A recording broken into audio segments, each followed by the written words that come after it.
Paulson.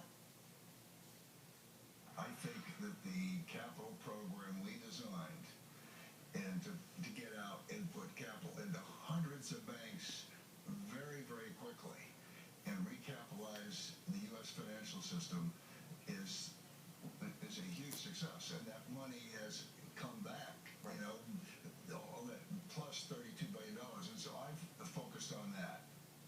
Joining us now is Dick Kovacevic. He is the former chairman and CEO of Wells Fargo. He was in those closed-door bailout discussions during the crisis. And Dick, thank you very much for joining us. Good morning. You know, I know you were there at the time, and I know that you have a slightly different opinion than Hank Paulson does about TARP. Why don't you tell us what you thought about it? Well, I think it was one of the worst economic decisions in the history of the United States. Everybody was well-intentioned, but the proposition that Hank put before us was that if we took this money, the confidence in the industry would go up. And I was arguing that day until I was told to be quiet, is the opposite would happen. And let's just look at the facts. Shortly after TARP, the stock market fell by 40%, and the banking industry stocks fell by 80%. So how can anyone say that TARP increased the confidence level of an industry when its stock market valuation fell by 80%? I think it caused the crisis to get much greater than it would have been if it would have been handled differently. And I think as we look back, we could have handled it differently, and I think the facts support that handling the crisis differently would have made the crisis less severe than it actually was. You know, Dick, there's no question that the crisis put a lot of companies in the position, a lot of banks in the position where they weren't going to be able to continue to function. If TARP wasn't the right answer, what was? Well, see, what you should have done, in my opinion, is that most of the financial institutions after Bear Stearns and Lehman were having a liquidity crisis because they were funded with wholesale funds, and therefore, the markets were seizing up. So I think what they should have done is to say that because of the seizing up of the markets, the Fed and the Treasury is going to provide liquidity to those institutions who we do not think will fail, but who need support at this time from a liquidity standpoint. And therefore, you should have done that to probably about 4 of the institutions that were in that meeting. They could also have said, so that you don't convey that there are safe banks and unsafe banks, you say the other institutions, at least at the moment, are not suffering from liquidity problems. However, if they should, we are prepared to help them as well. But Dick, and if you would have done that, you would have then not conveyed, as you did with the way this was operated, that the entire industry is in deep, deep trouble. The world is coming to an end. And even banks that were AAA rated the day before now need $25 billion. The market reacted as you would expect it would, and what I argue that it would be devastating, and the confidence would decrease significantly, not increase. Dick, but what do you make of this argument? A, that you would be putting a scarlet letter on those banks that were in trouble, and B, that we'd be following the model of Japan and frankly the UK, where they serially bailed out banks only when they needed to be bailed out, but it took a much longer time when you look at their economy. And frankly, in the UK, I think you could argue, and in Japan, it took too long. And that the idea of recapitalizing the whole system at one time, even though I recognize you think it was a liquidity issue, there was still a capital issue, at least for some institutions. Well, it was only for a few institutions that were capitalized. How can you have an industry that could come back within 6 months of receiving this money and paying it back, and within a year practically everyone paid it back, if indeed it was other than a liquidity crisis? We had record earnings in the first quarter of 2009.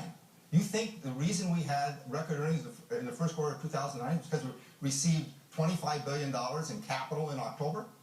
The difference is that we weren't in as bad a shape as Japan. And my point is, you always have the opportunity to do something differently if it's not working. Everyone knew that there was a liquidity crisis. what you don't understand is that everyone understood who needed the money and why. What shocked the market is that institutions they thought did not need the money, that were performing reasonably well, who didn't take the risk that other companies took in the crisis, also needed money. Oh my God, the whole system is in bad shape. Paulson described the program this morning as a voluntary one. I take it you take issue with that too. Oh, come on. He even says in his book about me, as I was saying I don't want the money, he says he looked over at Ben Bernanke and said that if you do not take this money, your primary regulator is going to call you capital deficient on Monday morning. Now, is that voluntary? No, it doesn't sound like you have much of a choice there. Let's talk a little bit about the Fed. Next week, the FOMC is meeting, and the market is speculating, at least, that they will begin tapering. You think it's about time? Oh, they have to taper now. The price has already been paid. It's built into the market today. It would be shocking to the market if they do not taper. So they have to taper. And the amount is not relevant. I mean, just do something. Whatever you think is the minimum amount if you're worried about it. I don't think that the QE3 is working. So, I would definitely do 20 billion. But if you don't like 20 billion, do 10. And do it in treasuries because that's the least valuable. But you have to taper because the market is expecting it, and the market will not understand anything if they do not taper on September, in my opinion. Hey, Dick, one other question I have, just back to the banking system for just 1 second, is it's a question I've been asking all week. It's about concentration.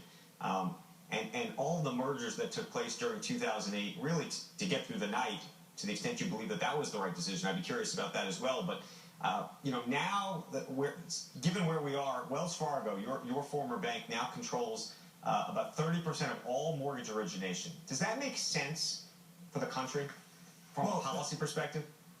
Yes, in this sense. We really don't control 30% of the mortgage. In fact, it was probably 25. But anyway, half of the mortgages, half of our market share, are mortgages originated by us through our retail network.